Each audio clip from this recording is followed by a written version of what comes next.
এক দেশে একজন রাজা ছিল। সে বড় ন্যায়পরায়ণ ছিল আর প্রজাকে বড় সহায় করত। তার একটা হাতি ছিল।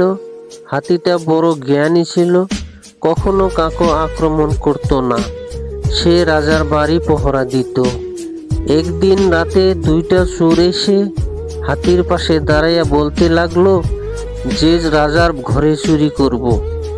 দুই চোরে সিদ্ধান্ত নিল যে দূর থেকে মাটির তলে দিয়ে গাড্ডা খুঁড়ে ঘরে ঢুকবো, সেখানে নিঃসন্দেহে চুরি করব।